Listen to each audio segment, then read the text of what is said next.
ಡಾಕ್ಟ್ರೇ, ನನ್ಗೆ ಹೊಟ್ಟೆ ಬೊಜ್ಜನ್ ಕರಗಿಸಬೇಕು, ದೇಹ ತೂಕ ಇಳಿಸಬೇಕು, ನಾನ್ ಬೆಳಿಗ್ಗೆ ವಾಕಿಂಗ್ ಮತ್ತು ವ್ಯಾಯಾಮ ಮಾಡಿದ್ರೆ ಒಳ್ಳೇದಾ ಅಥವಾ ಸಾಯಂಕಾಲ ವಾಕಿಂಗ್ ಮತ್ತು ವ್ಯಾಯಾಮ ಮಾಡಿದ್ರೆ ಒಳ್ಳೇದಾ? ಕೆಲವೊಬ್ಬರಿಗೆ ಬೆಳಿಗ್ಗೆ ಬೇಗ ಏಳಕ್ಕೆ ಆಗೋದಿಲ್ಲ, ಅಥವಾ ಬೆಳಿಗ್ಗೆ ಎದ್ದ ತಕ್ಷಣ ತುಂಬಾ ಮನೇಲಿ ಕೆಲಸ ಇರುತ್ತೆ, ಆಫೀಸಿಗೆ ಬೇಗ ಹೋಗ್ಬೇಕು ಅಂತ ಇರ್ತಾರೆ. ಇನ್ ಕೆಲವೊಬ್ಬರಿಗೆ ಬೆಳಿಗ್ಗೆಯಿಂದ ಸಂಜೆ ತನಕ ಕೆಲಸ ಮಾಡಿರ್ತೀನಿ, ಸಾಯಂಕಾಲ ಸುಸ್ತಾಗ್ಬಿಡುತ್ತೆ, ನನ್ಗೆ ಏನು ಮಾಡಕ್ಕೆ ಆಗಲ್ಲ ಅಂತ ಹೇಳೋರು ಇರ್ತಾರೆ. ನೀವು ಮನೇಲಿ ಕೆಲಸ ಮಾಡೋರಾಗಿರ್ಬಹುದು ಅಥವಾ ಆಫೀಸಿಗೆ ಹೋಗಿ ಹೊರಗಡೆ ಹೋಗಿ ಕೆಲಸ ಮಾಡೋರಾಗಿರ್ಬಹುದು, ಈ ವಿಡಿಯೋನ ನೀವು ಸರಿಯಾಗಿ ನೋಡಿದ್ರೆ ನಿಮ್ಮ ದೇಹ ತೂಕ ಇಳಿಸಕ್ಕೆ ನಿಮ್ಮ ದೇಹದ ಪ್ರಕೃತಿ ಪ್ರಕಾರ, ನಿಮ್ಮ ಜೀವನ ಶೈಲಿ ಪ್ರಕಾರ ನಿಮಗೆ ಯಾವ್ದು ಒಳ್ಳೇದು, ವೈಜ್ಞಾನಿಕವಾಗಿ ಯಾವ್ದು ಹೆಚ್ಚು ಉಪಯುಕ್ತ ಅಂತ ಅರ್ಥ ಆಗುತ್ತೆ. ಅದನ್ನೆಲ್ಲ ಕರೆಕ್ಟ್ ಆಗಿ ಅರ್ಥ ಮಾಡ್ಕೊಳ್ಳೋಣ. ನಮಸ್ಕಾರ, ನಾನು ನಿಮ್ಮ orthopaedic surgeon doctor Kishan Bhagwat.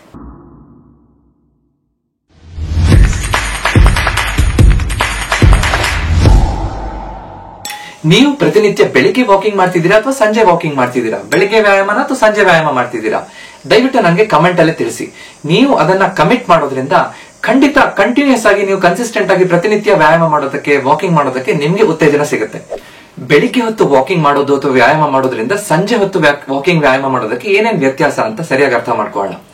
ಬೆಳಿಗ್ಗೆ ಹೊತ್ತು ನಾವು ವ್ಯಾಯಾಮ ಮಾಡಬೇಕಾದ್ರೆ ಅಥವಾ ವಾಕಿಂಗ್ ಮಾಡಬೇಕಾದ್ರೆ ನಮ್ಮ ದೇಹ ರಾತ್ರಿ ಇಡೀ ಉಪವಾಸ ಮಾಡಿರುತ್ತೆ, ಅಂದ್ರೆ ದೇಹದಲ್ಲಿ ಹೆಚ್ಚು ಎನರ್ಜಿ ಇರೋದಿಲ್ಲ. ಅವಾಗ ನಾವು ಬೆಳಿಗ್ಗೆ ಹೊತ್ತು ವಾಕಿಂಗ್ ಮಾಡಿದಾಗ ನಮ್ಮ ದೇಹ ಒಳಗಡೆ ಹೊಟ್ಟೆಯಲ್ಲಿರುವಂತಹ ಅಥವಾ ದೇಹದಲ್ಲಿರುವಂತಹ ಬೊಜ್ಜು, ಫ್ಯಾಟ್ ಸೆಲ್ಸ್ ಅನ್ನ ಉಪಯೋಗಿಸ್ತಾ ಹೋಗುತ್ತೆ, ಫ್ಯಾಟ್ ಅನ್ನ ಕರಗಿಸ್ತಾ ಬರುತ್ತೆ. ಇದಕ್ಕೆ ನಾವು ಫಾಸ್ಟೆಡ್ ಕಾರ್ಡಿಯೋ ಅಂತ ಹೇಳ್ತೀವಿ. ಅಂದ್ರೆ ದೇಹ ಉಪವಾಸದ ಸ್ಥಿತಿಯಲ್ಲಿ ಇದ್ದಾಗ ನಾವು ವ್ಯಾಯಾಮ ಮಾಡಿದಾಗ ನಮ್ಮ ಬೊಜ್ಜಿನ ಅಂಶವನ್ನ ಕರಗಿಸ್ಲಿಕ್ಕೆ ಅನುಕೂಲ ಆಗ್ತಾ ಹೋಗುತ್ತೆ. ಸೊ ಪ್ರತಿನಿತ್ಯ ನಮ್ಮ ದೇಹವನ್ನ ಅದೇ ರೀತಿಯಾಗಿ ಬೆಳಗ್ಗೆ ಹೊತ್ತು ಖಾಲಿ ಹೊಟ್ಟೆಯಲ್ಲಿ ನಾವು ವಾಕಿಂಗ್ ಮಾಡೋದು ಅಥವಾ ವ್ಯಾಯಾಮ ಮಾಡುವಂತದನ್ನ ಟ್ರೈನಿಂಗ್ ಕೊಟ್ರೆ ಖಂಡಿತವಾಗಿ ನಮ್ಮ ಬೊಜ್ಜನ್ನ ಕರಗಿಸ್ಲಿಕ್ಕೆ ಇದು ಹೆಚ್ಚು ಅನುಕೂಲಕರ ಅಂತ ವೈಜ್ಞಾನಿಕವಾಗಿ ನಾವು ಹೇಳ್ಬೋದು. ಅದೇ ರೀತಿ ಸಾಯಂಕಾಲದ ಹೊತ್ತು ಇಡೀ ದಿನ ನಾವು ಕೆಲಸ ಮಾಡಿರ್ತೀವಿ, ಊಟ ಮಾಡಿರ್ತೀವಿ, ಅವಾಗ ನಮ್ಮ ದೇಹದ ಟೆಂಪರೇಚರ್ ಹೆಚ್ಚಾಗಿರುತ್ತೆ. ಕೆಲಸ ಮಾಡಿರೋದ್ರಿಂದ ಮಾಂಸಖಂಡಗಳಲ್ಲಿ ನಮ್ಮ ದೇಹದ ಉಷ್ಣಾಂಶ ಎಷ್ಟಿರುತ್ತೋ ಅದು ಸ್ವಲ್ಪ ಹೆಚ್ಚಾಗಿರುತ್ತೆ. ಅದರ ಜೊತೆಗೆ ನಮ್ಮ ದೇಹಕ್ಕೆ ಎನರ್ಜಿ, ಆಹಾರ ಸಿಕ್ಕಿರುತ್ತೆ, ಅವಾಗ ಶಕ್ತಿ ಸಿಕ್ಕಿರುತ್ತೆ. ಇದನ್ನ ಉಪಯೋಗಿಸ್ಕೊಂಡು ನಾವು ವ್ಯಾಯಾಮ ಮಾಡಿದಾಗ ನಮ್ಮ ದೇಹದ ಪರ್ಫಾರ್ಮೆನ್ಸ್ ಹೆಚ್ಚಾಗ್ತಾ ಹೋಗುತ್ತೆ, ನಮ್ಮ ಮಾಂಸಖಂಡಗಳು ಗಟ್ಟಿ ಆಗ್ತಾ ಬರುತ್ತೆ, ದೇಹದ ಸ್ಟ್ಯಾಮಿನಾ ಹೆಚ್ಚಾಗ್ತಾ ಹೋಗುತ್ತೆ, ನಾವು ಎಷ್ಟೊತ್ತು ಶಕ್ತಿಯಿಂದ ಕೆಲಸ ಮಾಡಬಹುದು ಆ ಸಾಮರ್ಥ್ಯ ಹೆಚ್ಚಾಗ್ತಾ ಹೋಗುತ್ತೆ. ಸೊ ಅದಕ್ಕೋಸ್ಕರ ಬೆಳಿಗ್ಗೆ ಹೊತ್ತು ವಾಕಿಂಗ್ ಅಥವಾ ವ್ಯಾಯಾಮ ಮಾಡೋದ್ರಿಂದ ನಮ್ಮ ಹೊಟ್ಟೆ ಬೊಜ್ಜನ್ನ ಕರಗಿಸ್ಲಿಕ್ಕೆ ಅನುಕೂಲಕರ. ಅದೇ ರೀತಿ ಸಾಯಂಕಾಲದ ಹೊತ್ತು ಅಥವಾ ಸಂಜೆ ಹೊತ್ತು, ಸಂಜೆ 4-5 ಗಂಟೆ ನಂತರ ನಾವು ವ್ಯಾಯಾಮ ವಾಕಿಂಗ್ ಮಾಡೋದ್ರಿಂದ ಅದರಿಂದ ನಮ್ಮ ದೇಹದ ಸಾಮರ್ಥ್ಯವನ್ನು ಹೆಚ್ಚು ಮಾಡ್ಲಿಕ್ಕೆ, ನಮ್ಮ ದೇಹದಲ್ಲಿ ಶಕ್ತಿಯನ್ನ ಹೆಚ್ಚು ಮಾಡ್ಕೊಳ್ಳಿಕ್ಕೆ ಹೆಚ್ಚು ಉಪಯುಕ್ತ. ನಾವು ಬೆಳಿಗ್ಗೆ ಮತ್ತು ಸಂಜೆ ವ್ಯಾಯಾಮ ಮಾಡೋದ್ರಿಂದ ಏನೇನು ಅನುಕೂಲ ಅನಾನುಕೂಲಗಳಾಗತ್ತೆ ಅನ್ನೋದನ್ನ ಡೀಟೇಲ್ ಆಗಿ ಅರ್ಥ ಮಾಡ್ಕೊಳ್ಳೋಣ. ಅಂದ್ರೆ ಪ್ರೋಸ್ ಅಂಡ್ ಕಾನ್ಸ್ ಏನು ಅಂತ. ಬೆಳಿಗ್ಗೆ ಹೊತ್ತು ವ್ಯಾಯಾಮ ಮಾಡೋದ್ರಿಂದ ನಮ್ಮ ದೇಹಕ್ಕೆ ಒಳ್ಳೆಯ ಮೆಟಬಾಲಿಸಂಗೆ ಚಾಲನೆ ಸಿಕ್ಕಿದಾಗುತ್ತೆ. ಅಂದ್ರೆ ಇಡೀ ದಿನದ ಮೆಟಬಾಲಿಸಂ ಬೆಳಿಗ್ಗೆ ವ್ಯಾಯಾಮ ಮಾಡೋದ್ರಿಂದ ಒಂದು ಒಳ್ಳೆ ಕಿಕ್ ಸ್ಟಾರ್ಟ್ ಸಿಕ್ಕಿದಾಗುತ್ತೆ. ಇಡೀ ದಿನ ನಮ್ಮ ದೇಹದಲ್ಲಿ ಎಲ್ಲಾ ಚಯಾಪಚಯ, ಮೆಟಬಾಲಿಸಂ ಅಂತ ಹೇಳ್ತೀವಿ, ಅಂದ್ರೆ ನಾವು ತಿಂದಿರುವಂತ ಆಹಾರ ಹೇಗೆ ಜೀರ್ಣ ಆಗುತ್ತೆ, ಅದು ಹೇಗೆ ಶಕ್ತಿಯಾಗಿ ಮಾರ್ಪಾಡಾಗುತ್ತೆ, ಅದು ಹೇಗೆ ದೇಹದ ಬೇರೆ ಬೇರೆ ಅಂಗಾಂಗಗಳು ಹೇಗೆ ಕೆಲಸ ಮಾಡುತ್ತೆ ಅನ್ನೋದಕ್ಕೆ ಒಳ್ಳೆ ಚಾಲನೆ ಸಿಕ್ಕಿದಾಗುತ್ತೆ. ಅದಕ್ಕೆ ಬೆಳಿಗ್ಗೆ ಮಾಡೋದ್ರಿಂದ ನಮ್ಗೆ ಉಪಯೋಗ ಆಗುತ್ತೆ. ಅದ್ರ ಜೊತೆಗೆ ನಾವೊಂದು ಹ್ಯಾಬಿಟ್ ಮಾಡ್ಬೇಕು ಅಂತ ಇರ್ತೀವಿ. ಹೆಚ್ಚಿನವ್ರಿಗೆ ಈ ದೇಹ ತೂಕ ಇಳಿಸಬೇಕು ಅಥವಾ ನಾನ್ ಪ್ರತಿದಿನ ವ್ಯಾಯಾಮ ಮಾಡಿ ಗಟ್ಟಿ ಆಗ್ಬೇಕು ಅಂತ ಇರ್ತಾರೆ. ಆದ್ರೆ ಒಂದ್ 4 ದಿನ ವ್ಯಾಯಾಮ ಮಾಡ್ತಾರೆ, ಆಮೇಲೆ ಬಿಟ್ಟು ಹೋಗ್ಬಿಡುತ್ತೆ, ಏನೋ ನೆಪ ಬಂದ್ಬಿಡುತ್ತೆ, ಏನೋ ಒಂದು ಎಕ್ಸ್ಕ್ಯೂಸ್ ಸಿಗುತ್ತೆ, ಏನೋ ಒಂದು ಕಷ್ಟ ಬಂದ್ಬಿಡುತ್ತೆ. ಸೊ ಆ ರೀತಿ ಆಗಬಾರ್ದು. ಒಂದು ಒಳ್ಳೆ ಹ್ಯಾಬಿಟ್ ಅನ್ನ ಕನ್ಸಿಸ್ಟೆಂಟ್ ಆಗಿ ಪ್ರತಿನಿತ್ಯ ಮಾಡ್ಬೇಕು ಅಂತಂದ್ರೆ ಬೆಳಿಗ್ಗೆ ಮಾಡೋದು ಒಳ್ಳೇದು. ಯಾಕಂದ್ರೆ ಬೆಳಿಗ್ಗೆ ಹೊತ್ತು ಕಡಿಮೆ ಡಿಸ್ಟರ್ಬೆನ್ಸ್ ಇರುತ್ತೆ. ನಮ್ಗೆ ಏನೋ ಬೆಳಿಗ್ಗೆ ಹೊತ್ತು ಎದ್ದ ತಕ್ಷಣ ಒಂದ್ 2 ಲೋಟ ನೀರು ಕುಡ್ಕೊಂಡು ವ್ಯಾಯಾಮ ಮಾಡಕ್ ಹೋದೆ, ವಾಕಿಂಗ್ ಮಾಡಕ್ ಹೋದೆ ಅಂತ ಅಂದ ತಕ್ಷಣ ನನ್ಗೆ ಅದು ಆ ಅಭ್ಯಾಸ ತಪ್ಪುವಂತ ಸಾಧ್ಯತೆ ಕಡಿಮೆ ಅಂತ. ಸೊ ಸರಿಯಾದ ಟೈಮಿಗೆ ಕರೆಕ್ಟ್ ಆಗಿ ಎದ್ದು ಕರೆಕ್ಟ್ ಆಗಿ ಒಂದು ಟೈಮ್ ಸ್ಲಾಟ್ ಫಿಕ್ಸ್ ಅಪ್ ಮಾಡ್ಕೊಂಡು ಆ ಟೈಮಿಗೆ ನಾವು ಕರೆಕ್ಟ್ ಆಗಿ ವ್ಯಾಯಾಮ ಮಾಡೋದು ಅಂತ ನಿರ್ಧಾರ ಮಾಡ್ಕೊಂಡು ಮಾಡಕ್ ಹೋದ್ರೆ ಬೆಳಿಗ್ಗೆ ಹೊತ್ತು ಮಾಡಿದ್ರೆ ಅದು ಕನ್ಸಿಸ್ಟೆಂಟ್ ಆಗಿ ಸತತವಾಗಿ ಮಾಡ್ಲಿಕ್ಕೆ ಆಗುವಂತ ಚಾನ್ಸ್ ಜಾಸ್ತಿ ಅಂತ.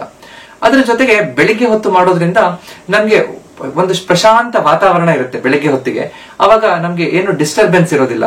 ಹೊರಗಡೆ ಹೋದ ತಕ್ಷಣ ಹೆಚ್ಚು ಶಬ್ದ, ಅದು ಇದು ಗಲಾಟೆ, ಬೇರೆ ಏನೋ ಇರುತ್ತೆ ಅಂತ ಹೇಳ್ಕೊಂಡು ನಮ್ಮ ಮಾನಸಿಕ ಆರೋಗ್ಯಕ್ಕೆ ಬೆಳಿಗ್ಗೆ ಹೊತ್ತು ವ್ಯಾಯಾಮ ಮಾಡೋದು, ವಾಕಿಂಗ್ ಮಾಡೋದ್ರಿಂದ ನಮ್ಗೆ ಹೆಚ್ಚು ಲಾಭ ಆಗ್ತಾ ಹೋಗುತ್ತೆ ಅಂತ ಹೇಳ್ಬೋದು. ಅದ್ರ ಜೊತೆಗೆ ಈಗಾಗಲೇ ನಾವು ನೋಡಿದ ಹಾಗೆ ನಮ್ಮ ಹೊಟ್ಟೆ ಬೊಜ್ಜನ್ನ ಕರಗಿಸಬೇಕು ಅಂತಂದ್ರೆ ಖಾಲಿ ಹೊಟ್ಟೆಯಲ್ಲಿ ವ್ಯಾಯಾಮ ಮಾಡೋದ್ರಿಂದ ಹೆಚ್ಚು ಆ ಬೊಜ್ಜಿನ ಆ ಫ್ಯಾಟ್ ಸೆಲ್ಸ್ ಅನ್ನ ಕಡಿಮೆ ಮಾಡ್ಲಿಕ್ಕೆ, ಫ್ಯಾಟ್ ಅನ್ನ ಎನರ್ಜಿಯಾಗಿ ದೇಹ ಉಪಯೋಗಿಸ್ತಾ ಹೋಗುತ್ತೆ. ಸೊ ಸತತವಾಗಿ ಪ್ರತಿನಿತ್ಯ ಅದನ್ನ ಮಾಡ್ತಾ ಹೋದ್ರೆ ನಮ್ಗೆ ಈ ರೀತಿ ಲಾಭ ಆಗ್ತಾ ಹೋಗುತ್ತೆ. ಆದ್ರೆ ಅದೇ ರೀತಿ ಬೆಳಗ್ಗೆ ಹೊತ್ತು ಮಾಡೋದ್ರಿಂದ ಕೆಲವೊಂದು ಕಷ್ಟಗಳಾಗಬಹುದು.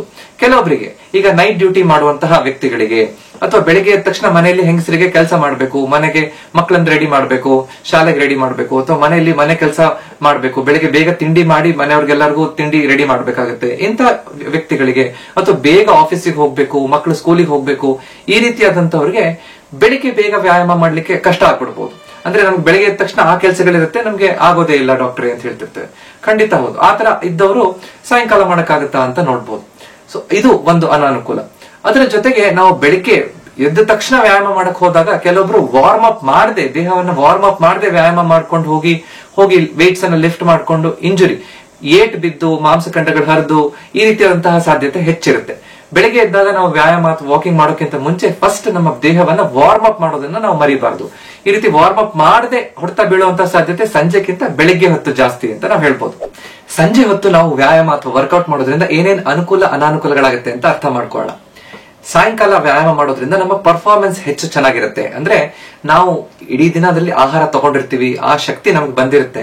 ಅದರಿಂದ ನಾವು ವ್ಯಾಯಾಮ ಮಾಡಿದಾಗ ಅಥವಾ ವರ್ಕೌಟ್ ಮಾಡಿದಾಗ ಹೆಚ್ಚು ತೂಕವನ್ನು ಎತ್ತಬಹುದು, ಹೆಚ್ಚು ದೂರ ಓಡಬಹುದು, ಹೆಚ್ಚು ವಾಕಿಂಗ್ ಮಾಡಬಹುದು. ಸೊ ಈ ರೀತಿ ಮಾಡೋದ್ರಿಂದ ನಮ್ಮ ದೇಹದಲ್ಲಿ ಮಾಂಸಖಂಡಗಳು ಹೆಚ್ಚು ಬೆಳಿಲಿಕ್ಕೆ, ನಮ್ಮ ಆರೋಗ್ಯವನ್ನು ಚೆನ್ನಾಗಿಟ್ಕೊಳ್ಳಿಕ್ಕೆ ಅನುಕೂಲ ಆಗ್ತಾ ಹೋಗುತ್ತೆ. ಅದರ ಜೊತೆಗೆ ನಾವು ಇಡೀ ದಿನದ ಆ ಸ್ಟ್ರೆಸ್ ಇರುತ್ತೆ, ನಾವು ಬೆಳಿಗ್ಗೆಯಿಂದ ಸಂಜೆ ತನಕ ಕೆಲಸ ಮಾಡಿರ್ತೀವಿ, ಎಷ್ಟೊಂದು ಮಾನಸಿಕ ಒತ್ತಡ ಇರುತ್ತೆ. ಸಾಯಂಕಾಲದ ಹೊತ್ತು ನಾವು ವ್ಯಾಯಾಮ ಮಾಡಿದಾಗ, ವಾಕಿಂಗ್ ಹೋಗಿ ಬಂದಾಗ ನಮ್ಮ ದೇಹದಲ್ಲಿ ಫೀಲ್ ಗುಡ್ ಹಾರ್ಮೋನ್ಸ್, ಎಂಡಾರ್ಫಿನ್ಸ್ ಗಳು ರಿಲೀಸ್ ಆಗುತ್ತೆ. ಅವಾಗ ನಮ್ಮ ಆ ಮಾನಸಿಕ ಒತ್ತಡವನ್ನ ಕಡಿಮೆ ಮಾಡ್ಲಿಕ್ಕೆ ನಮ್ಗೆ ಹೆಚ್ಚು ಅನುಕೂಲ ಆಗ್ತಾ ಹೋಗುತ್ತೆ. ಅದರ ಜೊತೆಗೆ ನಾವು ಈ ರೀತಿ ಸಾಯಂಕಾಲ ವರ್ಕೌಟ್ ಮಾಡೋದ್ರಿಂದ ನಮ್ಮ ದೇಹ ಆಲ್ರೆಡಿ ವಾರ್ಮ್ ಅಪ್ ಆಗಿರುತ್ತೆ. ಅದರಿಂದ ಇಂಜುರಿ ರಿಸ್ಕ್ ಕಡಿಮೆ ಅಂತ ಹೇಳ್ಬೋದು. ಅಂದ್ರೆ ಏಟ್ ಬೀಳುವಂತಹದ್ದು, ತೊಂದರೆ ಆಗುವಂತಹದ್ದು, ಸಡನ್ ಆಗಿ ಅಲ್ಲಿ ಇಲ್ಲಿ ಕೈಕಾಲು ಹಿಡ್ಕೊಳ್ಳುವಂತಹದ್ದು, ಸೊಂಟ ಕುತ್ತಿಗೆ ನೋವು ಬರುವಂತಹ ಸಾಧ್ಯತೆ ಸಾಯಂಕಾಲ ಮಾಡೋದ್ರಿಂದ ಕಡಿಮೆ. ಸೊ ಇದು ಅನುಕೂಲಗಳು. ಅನಾನುಕೂಲಗಳು ಅಂತಂದ್ರೆ ನಮ್ಗೆ ಸಾಯಂಕಾಲ ಹೊತ್ತು ರಾತ್ರಿ ಲೇಟ್ ಆಗಿ ಕೆಲವೊಬ್ರು ವ್ಯಾಯಾಮ ವರ್ಕೌಟ್ ಮಾಡೋದ್ರಿಂದ ನಮ್ಗೆ ನಿದ್ದೆಗೆ ಅದು ಎಫೆಕ್ಟ್ ಆಗ್ಬಿಡ್ಬೋದು. ತುಂಬಾ ಹೊತ್ತು ರಾತ್ರಿ ಮಲ್ಕೊಳ್ಳೋಕ್ಕಿಂತ 1 ಗಂಟೆ ಮುಂಚೆ ನಾನು ವ್ಯಾಯಾಮ ಜೋರಾಗಿ ಹೋಗಿ ವಾಕಿಂಗ್ ಮಾಡ್ಕೊಂಡ್ ಬಂದ್ರೆ ನಿದ್ದೆ ಚೆನ್ನಾಗಿ ಬರ್ದೇ ಇರಬಹುದು. ನಮ್ಮ ಪಚನ ಕ್ರಿಯೆ ಮೇಲೆ ಅದು ಹೆಚ್ಚು ಎಫೆಕ್ಟ್ ಆಗಬಹುದು. ಅದರ ಜೊತೆಗೆ ನಾವು ಪ್ರತಿದಿನ ಸಂಜೆ ಮಾಡುವಂತಹದ್ದು ಕನ್ಸಿಸ್ಟೆನ್ಸಿಗೋಸ್ಕರ ಸಾಯಂಕಾಲ ಕೆಲವೊಬ್ಬರಿಗೆ ಅಷ್ಟು ಒಳ್ಳೇದಲ್ಲ. ಅಂದ್ರೆ ನನ್ಗೆ ಏನೋ ಒಂದು ಕೆಲಸ ಬಂದ್ಬಿಡುತ್ತೆ, ಇನ್ನು ಆ ಕೆಲಸ ಮುಗ್ದಿಲ್ಲ ಅಂತ ಹೇಳಿ ನೆಪಗಳು ಅಥವಾ ನಾವು ಎಕ್ಸ್ಕ್ಯೂಸ್ಗಳು ಹೆಚ್ಚು ಬಂದ್ಬಿಡುತ್ತೆ. ಸೊ ಅದಕ್ಕೋಸ್ಕರ ಸಂಜೆ ಮಾಡೋದ್ರಿಂದ ಈ ಹ್ಯಾಬಿಟ್ ಫಾರ್ಮಿಂಗ್ ಗೆ ಅಷ್ಟು ಒಳ್ಳೇದಲ್ಲ ಅಂತ ನಾವು ಅರ್ಥ ಮಾಡ್ಕೋಬೇಕು. ಸೊ ಬಟ್ ಯಾವುದೇ ಇದ್ರೂ ಕೂಡ ನಾವು ಕನ್ಸಿಸ್ಟೆಂಟ್ ಆಗಿ ಮಾಡೋದು ಇಂಪಾರ್ಟೆಂಟ್. ಅಂದ್ರೆ ನೀವು ಬೆಳಿಗ್ಗೆ ವ್ಯಾಯಾಮ ಮಾಡ್ತೀನಿ, ವರ್ಕೌಟ್ ಮಾಡ್ತೀನಿ, ಅಥವಾ ಸಂಜೆ ವರ್ಕೌಟ್ ಮಾಡ್ತೀನಿ, ಯಾವ್ದು ಒಳ್ಳೇದು ಡಾಕ್ಟ್ರೇ ಅಂತ ಕೇಳಿದ್ರೆ ನನ್ನ ಉತ್ತರ ಒಂದೇ, ನಾವು ಪ್ರತಿನಿತ್ಯ ನನಗೆ ಯಾವ ಸಮಯದಲ್ಲಿ ಮಾಡಕ್ಕಾಗತ್ತೋ ಅದು ನನಗೆ ಒಳ್ಳೇದು ಅಂತ. ಯಾಕಂದ್ರೆ ನಾನು ಯಾವುದೇ ವ್ಯಾಯಾಮ ಮಾಡುವಂತದ್ದು ಅಥವಾ ಈ ವರ್ಕೌಟ್ ಮಾಡುವಂತದ್ದು, ನಮ್ಮ ಆರೋಗ್ಯ ಚೆನ್ನಾಗಿಟ್ಕೊಳ್ಳಿಕ್ಕೆ ವ್ಯಾಯಾಮ ಮಾಡುವಂತದ್ದು ಒಂದು ಸ್ಪ್ರಿಂಟ್ ಅಲ್ಲ, ಒಂದು 100 ಮೀಟರ್ ರೇಸ್ ಅಲ್ಲ. ಇದೊಂದು ಮ್ಯಾರಥಾನ್ ಅಂತ. ನಿಧಾನವಾಗಿ ಕರೆಕ್ಟ್ ಆಗಿ ಕನ್ಸಿಸ್ಟೆಂಟ್ ಆಗಿ ಪ್ರತಿನಿತ್ಯ ಮಾಡಿದಾಗ ಮಾತ್ರ ನಮ್ಮ ದೇಹದಲ್ಲಿ ಬದಲಾವಣೆಗಳಾಗುತ್ತೆ, ನಮ್ಮ ಆರೋಗ್ಯ ಚೆನ್ನಾಗಿಟ್ಕೊಳ್ಳಿಕ್ಕೆ ಸರಿ ಆಗ್ತಾ ಹೋಗುತ್ತೆ. ನಾವು ಯಾವುದೇ ಹೊತ್ತಲ್ಲಿ ನಾವು ವ್ಯಾಯಾಮ ಮಾಡ್ತೀವಿ ಅಂದ್ರೂ ಏನೇನು ಮುಂಜಾಗ್ರತೆಗಳನ್ನು ತಗೋಬೇಕು, ಏನೇನು ನಿಯಮಗಳನ್ನು ಪಾಲಿಸಬೇಕು ಅಂತ ಅರ್ಥ ಮಾಡ್ಕೊಳ್ಳೋಣ.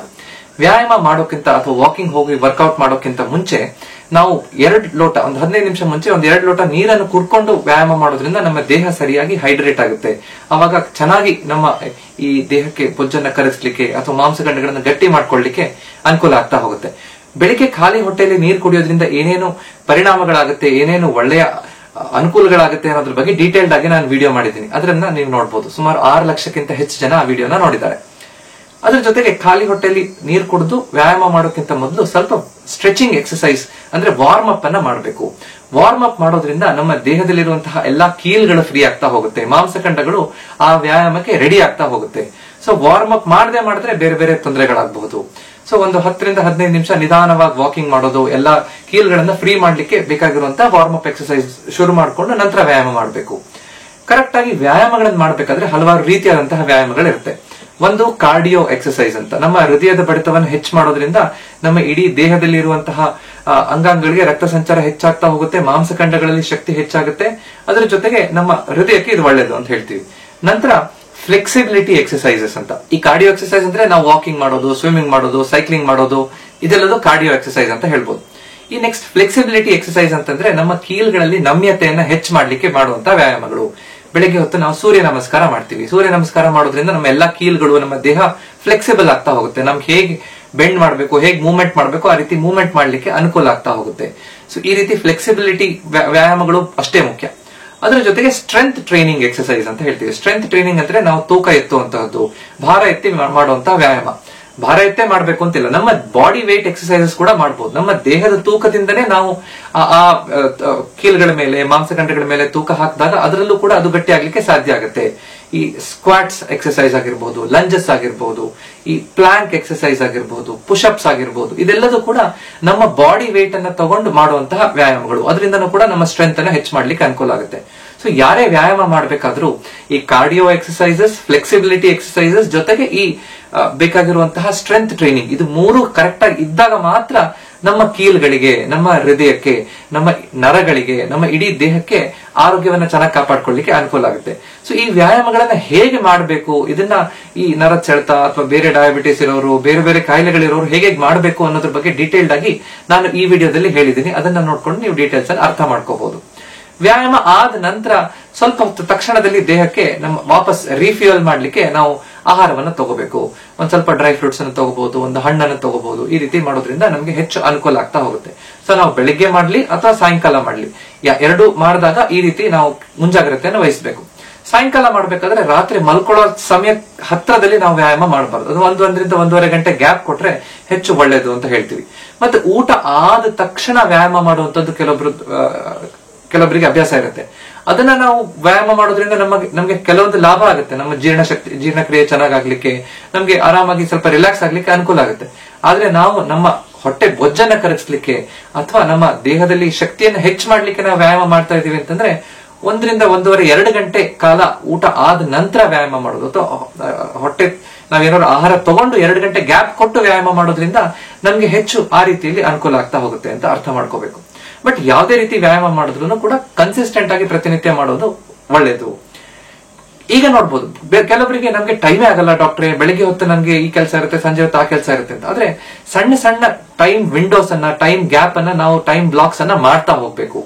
ಹೇಗ್ ಮಾಡೋದು ಅಂತ ನೋಡೋಣ. ಈಗ ಮನೆಯಲ್ಲಿ ಹೆಂಗಸರು ಸುಮಾರು ಜನ ಬೆಳಿಗ್ಗೆ ತಾಯಂದಿರು ಮಕ್ಕಳಿಗೆ ರೆಡಿ ಮಾಡ್ಬೇಕು, ಅಡುಗೆ ಮಾಡ್ಬೇಕು, ಅದ್ ಮಾಡ್ಬೇಕು, ಇದ್ ಮಾಡ್ಬೇಕು ಅಂತ ಹೇಳ್ತಿರ್ತಾರೆ. ಮಧ್ಯೆ ಒಂದು ಟೈಮ್ ಬ್ಲಾಕ್ ಅನ್ನ ಫಿಕ್ಸ್ ಮಾಡ್ಬೇಕು. ಬೆಳಿಗ್ಗೆ ಮಕ್ಕಳನ್ನ ರೆಡಿ ಮಾಡಿ ಶಾಲೆಗೆ ಕಳಿಸಿದ ನಂತರ ಒಂದು 20 ನಿಮಿಷ ನಾನು ಮನೇಲೆ ವಾಕಿಂಗ್ ಮಾಡ್ತೀನಿ, ಆ ರೀತಿ ಮಾಡಬಹುದು. ಅಥವಾ ಸಾಯಂಕಾಲದ ಹೊತ್ತು ಮನೆ ಕೆಲಸ ಎಲ್ಲ ಮಾಡಾದ ನಂತರ ಟಿವಿ ಸೀರಿಯಲ್ ನೋಡ್ತಾ ಅಲ್ಲೇ ವಾಕಿಂಗ್ ಮಾಡ್ತೀನಿ, ಅಲ್ಲೇ ಯೋಗಾಸನ ಮಾಡ್ತಾ ನಾನು ಟಿವಿ ಸೀರಿಯಲ್ ನೋಡ್ತೀನಿ. ಸೊ ಈ ರೀತಿ ಏನೋ ಒಂದು ಟೈಮಿಗೆ ಫಿಕ್ಸ್ ಅಪ್ ಮಾಡ್ಕೊಂಡ್ರೆ ಪ್ರತಿದಿನ ಮಕ್ಕಳು ಶಾಲೆಗೆ ಹೋಗ್ತಾರೆ, ಅವಾಗ ವ್ಯಾಯಾಮ ಮಾಡ್ಲಿಕ್ಕೆ ಅನುಕೂಲ ಆಗುತ್ತೆ.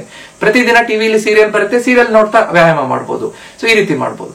ಕೆಲವೊಬ್ರು ವಯಸ್ಸಾದವರು ನಾನು ಬೆಳಿಗ್ಗೆ ತಿಂಡಿ ತಿಂದ ನಂತರ 1 ಅವರ್ ಸ್ವಲ್ಪ ಆಚೆ ವಾಕಿಂಗ್ ಮಾಡ್ಕೊಂಡ್ ಬರ್ತೀನಿ, ಅಥವಾ ಬೆಳಿಗ್ಗೆ ವಾಕಿಂಗ್ ಮಾಡ್ತೀನಿ, ನಂತರ ಸ್ಟ್ರೆಚಿಂಗ್ ಮಾಡ್ತೀನಿ, ಕಿಟಕಿಯನ್ನು ಹಿಡ್ಕೊಂಡು ಹೀಲ್ ರೈಸಸ್ ಮಾಡ್ತೀನಿ, ಅಥವಾ ಕೂತ್ಕೊಳ್ಳೋದು ಏಳೋದು ವ್ಯಾಯಾಮ ಮಾಡ್ತೀನಿ. ಸೊ ವಯಸ್ಸಾದವರು ಯಾವ ರೀತಿಯಾದಂತಹ ವ್ಯಾಯಾಮವನ್ನು ಮಾಡಬೇಕು ಅನ್ನೋದ್ರ ಬಗ್ಗೆ ನಾನು ಡೀಟೇಲ್ಡ್ ಆಗಿ ವಿಡಿಯೋ ಮಾಡಿದ್ದೀನಿ. ನಮ್ಮ ದೇಹದಲ್ಲಿ ಬ್ಯಾಲೆನ್ಸ್ ಅನ್ನ ಹೆಚ್ಚು ಮಾಡ್ಕೊಳ್ಳಿಕ್ಕೆ, ಬೀಳ್ದೇ ರೀತಿಯಲ್ಲಿ ನೋಡ್ಕೊಳ್ಳಿಕ್ಕೆ ಯಾವ ವ್ಯಾಯಾಮ ಮಾಡಬೇಕು ಅನ್ನೋದ್ರ ಬಗ್ಗೆನೂ ಡೀಟೇಲ್ಸ್ ಅನ್ನ ನಾನು ಹೇಳಿದ್ದೀನಿ. ಅದನ್ನ ನೋಡ್ಕೊಂಡ್ರೆ ವಯಸ್ಸಾದವ್ರು ಹೇಗ್ ಮಾಡ್ಬೋದು ಅಂತ ನೋಡ್ಬೋದು.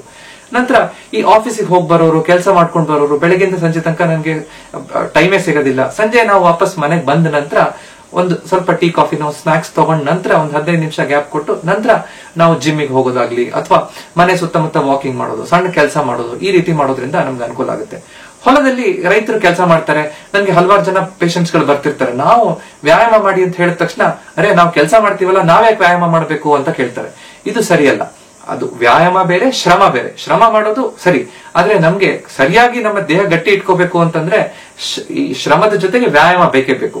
ಅಂದ್ರೆ ನಮ್ಮ ಸೊಂಟ ನೋವಿದೆ ಅಂತಂದ್ರೆ ನಮ್ಮ ಆ ಸೊಂಟದ ಭಾಗದ ಮಾಂಸಖಂಡಗಳನ್ನ ನಾವು ಕರೆಕ್ಟ್ ಆಗಿ ಫ್ಲೆಕ್ಸಿಬಲ್ ಆಗಿ ಇಟ್ಕೋಬೇಕು. ಅದರಲ್ಲಿ ಶಕ್ತಿ ಇರಬೇಕು. Low back strengthening exercise, spine core strengthening exercise ಬೇಕು, ಲೋ ಬ್ಯಾಕ್ ಸ್ಟ್ರೆಚಿಂಗ್ ಎಕ್ಸರ್ಸೈಸ್ ಬೇಕು. ಇದನ್ನೆಲ್ಲ ಕರೆಕ್ಟ್ ಆಗಿ ನಾವು ಕಲ್ತ್ಕೊಂಡು ಸರಿಯಾದ ರೀತಿಯಲ್ಲಿ ಮಾಡೋದ್ರಿಂದ ನಮ್ಮ ದೇಹದ ಆರೋಗ್ಯವನ್ನ ಚೆನ್ನಾಗಿ ಕಾಪಾಡ್ಕೊಳ್ಳಿಕ್ಕೆ ಅನುಕೂಲ ಆಗುತ್ತೆ. ಸೊ ಅದಕ್ಕೆ ನಾವು ಹೊಟ್ಟೆ ಬೊಜ್ಜನ್ನು ಕರಗಿಸೋದಾಗ್ಲಿ ಅಥವಾ ದೇಹದ ಶಕ್ತಿಯನ್ನು ಹೆಚ್ಚು ಮಾಡೋದಾಗ್ಲಿ ಪ್ರತಿನಿತ್ಯ ಮಾಡ್ಲಿಕ್ಕೆ ಯಾವಾಗ ಸಾಧ್ಯ ಇದೆಯೋ ಆ ಸಮಯವನ್ನ ಫಿಕ್ಸ್ ಅಪ್ ಮಾಡ್ಕೊಂಡು ಕಂಟಿನ್ಯೂಸ್ ಆಗಿ ವ್ಯಾಯಾಮಗಳನ್ನು ಮಾಡಬೇಕು, ವರ್ಕೌಟ್ ಮಾಡಬೇಕು. ಸರಿಯಾಗಿ ನನ್ನ ದೇಹದ ಪ್ರಕೃತಿಗೆ ಯಾವ ವರ್ಕೌಟ್ ಬೇಕು ಅಂತ ಕರೆಕ್ಟ್ ಆಗಿ ಸ್ವಲ್ಪ ರಿಸರ್ಚ್ ಮಾಡಿ, ಸ್ವಲ್ಪ ಡಾಕ್ಟರ್ ಹತ್ರ ಕೇಳ್ಕೊಂಡು, ಅಕ್ಕಪಕ್ಕದವ್ರ ಜೊತೆ ಡಿಸ್ಕಸ್ ಮಾಡ್ಕೊಂಡು ಸರಿಯಾದ ಒಂದು ಶೆಡ್ಯೂಲ್ ಅನ್ನ ಫಿಕ್ಸ್ ಅಪ್ ಮಾಡ್ಕೊಂಡು ಕರೆಕ್ಟ್ ಆಗಿ cardio exercise, flexibility exercise, strength training ಈ ಮೂರು ಇನ್ಕ್ಲೂಡ್ ಮಾಡ್ಕೊಂಡು ವ್ಯಾಯಾಮಗಳನ್ನ ಮಾಡುವಂತದನ್ನ ಪ್ರತಿಯೊಬ್ಬರು ಕೂಡ ನಾವು ಮಾಡೋಣ. ಈ ವಿಡಿಯೋ ನಿಮ್ಗೆ ಇಷ್ಟ ಆಗಿದ್ರೆ ದಯವಿಟ್ಟು ಇದನ್ನ ಲೈಕ್ ಮಾಡಿ ಮತ್ತು ನಿಮ್ಮ ಅಕ್ಕಪಕ್ಕದವ್ರ ಜೊತೆ ಇದನ್ನ ಹಂಚ್ಕೊಳ್ಳಿ. ಇದೇ ರೀತಿಯಾದಂತಹ ಹೆಚ್ಚಿನ ವಿಡಿಯೋ ನೋಡ್ಬೇಕು ಅಂದ್ರೆ ನನ್ನ ಚಾನಲ್ ದಯವಿಟ್ಟು ಸಬ್ಸ್ಕ್ರೈಬ್ ಮಾಡಿ. ಯಾಕಂದ್ರೆ ನಮ್ಮ ಆರೋಗ್ಯ ನಮ್ಮ ಕೈಯಲ್ಲಿದೆ, ಅದನ್ನ ಸರಿಯಾಗಿ ಇಟ್ಕೊಳ್ಳೋದು ನಮ್ಮ ಕರ್ತವ್ಯ. ನಮಸ್ಕಾರ.